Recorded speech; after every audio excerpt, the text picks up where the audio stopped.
تو بھی ہم سے یہ راستہ نہیں کھلوا سکتے، ٹھیک ہے؟ تو یمن جناب ڈٹا ہوا ہے۔ آگے چلیے، آگے ذرا غزہ جنگ سے بڑی بڑی اپڈیٹس ہمارے پاس آ چکی ہیں، اور غزہ میں جو بڑے حملے کیے ہیں ان میں صرف جو میگا آپریشنز ہیں وہ صرف آپ کے سامنے رکھیں گے، اور آپ کو اندازہ ہو جائے گا کہ بھائی اس وقت جنگ کی شدت کیا ہے۔ ایک طرف اسرائیل جو ہے وہ منت ترلے کر رہا ہے، پرپوزل رکھ رہا ہے کہ 1 ہفتے کا معاہدہ کر لو، 2 ہفتے کا معاہدہ کر لو، اتنے ہمارے چھوڑ دو، اتنے ہم تمہارے چھوڑ دیں گے، ٹھیک ہے؟ لیکن فیصلہ جو ہے وہ سارا مزاحمتی تحریک نے کرنا ہے، کنٹرول جو ہے وہ مزاحمتی تحریک کے پاس ہے، کیونکہ فاتح مزاحمتی تحریک ہے۔ 75 دنوں میں فیصلہ کن فتح جو ہے مزاحمتی تحریک نے حاصل کی ہے۔ اچھا، ابھی کی جو سب سے بڑی خبر آپ کے ساتھ شیئر کر رہے ہیں، ایک اور اسرائیلی کمانڈر مار دیا گیا ہے۔ جی ہاں، ایک اور اسرائیلی کمانڈر کو غزہ میں، نارتھ غزہ میں اس کو ہلاک کیا گیا ہے۔ اس کا رینک میجر کا ہے، اس کا نام ہے میجر بریسا، تو یہ ٹینک بٹالین سے ہے۔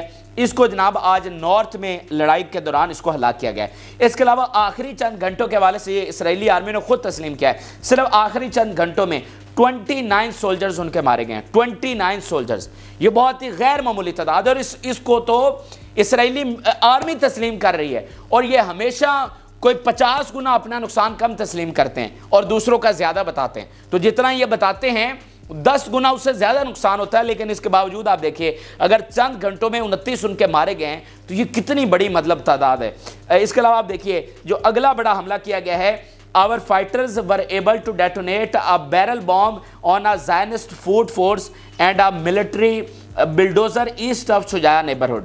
اب یہ جو شجاع آپ کو پہلے بھی تفصیلات سے آگاہ کر چکے ہیں کہ سب سے جو ہارش، سب سے جو وائلنٹ جنگ لڑی جا رہی ہے وہ شجاع میں لڑی جا رہی ہے، اور راؤنڈ دا کلاک لڑی جا رہی ہے، یہاں پر کوئی وقفہ نہیں ہوتا، ٹھیک ہے؟ مزاحمتی تحریک کے حملے مسلسل جاری ہیں، اور مسلسل اسرائیل نے کوشش کی ہے کہ وہ شجاع کو کراس کر لے، شجاع کو فتح کر کے غزہ میں جو مین سٹی ہے اس میں داخل ہو جائے، لیکن یہیں پر ان کے سب سے بڑے کمانڈر مارے گئے، یہیں پر گولانی بریگیڈ کی دھجیاں انہوں نے اڑا کے رکھ دی ہیں، اور ابھی کی بڑی خبر آئی ہے کہ وہاں پر گھات لگا کر ایک اور حملہ کیا گیا ہے بیرل بامز کے ساتھ، ان کی فوڈ فورس کو ہلاک کیا گیا ہے، جس میں 15 سے 20 اسرائیلی فوجی تھے، اور ان کا جو ملٹری بلڈوزر ہے اس کو بھی اڑا دیا گیا ہے۔ اس کے علاوہ ناظرین ایک اور خبر آئی ہے گولانی بریگیڈ کے حوالے سے ہی ہے، اسرائیلی آرمی نے اپنے ایک اور آفیسر کی ہلاکت کو تسلیم کیا ہے، جس کا تعلق جو ہے وہ گولانی بریگیڈ سے تھا، اور یہ گولانی بریگیڈ آپ ذہن میں رکھیں، یہ وہ ہے جس پر اسرائیل سب سے زیادہ انحصار کرتا ہے۔ وہ سمجھتا ہے کہ یہ ہماری سب سے زیادہ اسپیشلائزڈ بریگیڈ ہے،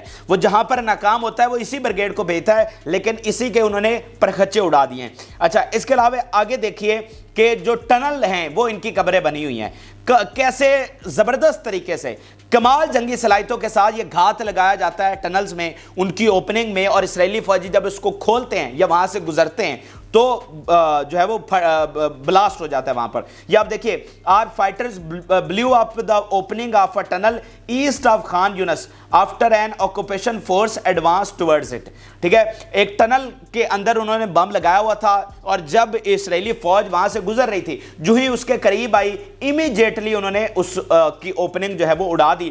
اب آپ اندازہ لگائیے کہ مزاحمتی تحریک کے پاس کتنی ٹنلز ہوں گی، یعنی میں کہتا ہوں 100 مور تو انہوں نے خود اڑائی ہیں، خود گھات لگا کر انہوں نے اڑائی ہیں، جو ان کے لیے انہوں نے گھات سیٹ کیا ہے، تو ان کے پاس ہوں گی کتنی کہ وہ خود اپنی اڑائی جا رہے ہیں، تو اور وہ پوری طرح سے ان کے آپریشنز بھی قائم ہیں، ان میں بھی کوئی جو ہے وہ رکاوٹ نہیں آ رہی۔ اب اگلے جو آپریشن کیے گئے یہ بھی کمال ہیں، اور جو ناظرین ہنگامے ہونے والے ہیں، اس لیے میں آپ سے کہتا ہوں کہ اس عمارت کی بنیادیں ڈھہ چکی ہیں، یہ عمارت نہیں بچنے والی ہے، یہ دنیا بھر کے ایکسپرٹ کہہ رہے ہیں، اور ہمیں نظر آ رہا ہے، سامنے نظر آ رہا ہے کہ اس عمارت کی کوئی بنیاد بچی نہیں۔ آپ کے سامنے ایسے ثبوت رکھوں گا، آپ حیران رہ جائیں گے، اور آپ کو بھی یقین آ جائے گا کہ واقعتاً اب اسرائیل بچ نہیں سکتا ہے۔ جس عمارت کی بنیاد ہی ڈھہ جائے وہ کیسے قائم رہ سکتی ہے؟ یہ آپ پہلے ایک حملے کی تفصیلات دیکھیے۔ الزیتون میں یہ حملہ کیا گیا ہے کہ resistance engaged against IDF using automatic rifles, grenades and anti tank weapons causing Israeli casualties, ٹھیک ہے؟ ورائٹی آف ویپنز، گرنیڈ، جو آٹومیٹک رائفلز ہیں، اور باقی تمام جو ورائٹی آف ویپنز ہیں وہ انہوں نے استعمال کیے، اور بڑی تعداد میں الزیتون کے علاقے میں ہلاکتیں ہوئی ہیں۔ اب ذرا میں آپ کو بتانا چاہتا ہوں کہ اسرائیل میں حالات کیا ہیں۔ آپ کو شاید سامنے نظر نہ آ رہا ہو، جو پردہ ایک رکھنے کی کوشش کی جا رہی ہے، ٹھیک ہے نا, ایک پردہ جو رکھنے کی کوشش کی جا رہی ہے اسرائیل کی جانب سے. اندر سے کھوکھلا ہو چکا ہے اسرائیل, بالکل جب دیمک لگتی ہے تو باہر ایک پرت سی رہ جاتی ہے اور اندر سے وہ کھوکھلا ہو چکا ہوتا ہے. تو آخر میں جب وہ پرت گرتی ہے تو اندر پتہ چلتا ہے کہ یہ تو کھوکھلا تھا. تو یہی حشر اس وقت اسرائیل کا ہو چکا ہے, وہ اندر سے کھوکھلا ہو چکا ہے لیکن وہ باہر سے ایک تھوڑا سا پردہ قائم ہے اور بہت جلد وہ پردہ بھی گرنے والا ہے. اور تب آپ کو اندازہ ہوگا یار اندر اتنا کھوکھلا ہو چکا ہے اسرائیل. اب میں آپ کے سامنے انہی کے ثبوت رکھنے جا رہا ہوں تاکہ کوئی شک کی گنجائش نہ رہے. اسرائیلی میڈیا کیا کہہ رہا ہے؟ Israel is on the verge of a political earthquake and everyone realises that, کہ ایک سیاسی زلزلہ آنے والا ہے, اتنے بڑے ہنگامے اور انسٹیبلٹی ہونے والی ہے کہ ہر کوئی اس چیز کو ریئلائز کر رہا ہے. ایک اور بیان اس حوالے سے دیکھیے, a political earthquake coming and question is not if it will be happen but when it will happen. وہ کہہ رہے ہیں کہ یہ تو طے ہے کہ یہ زلزلہ, سیاسی زلزلہ اور طوفان آنا ہی آنا ہے.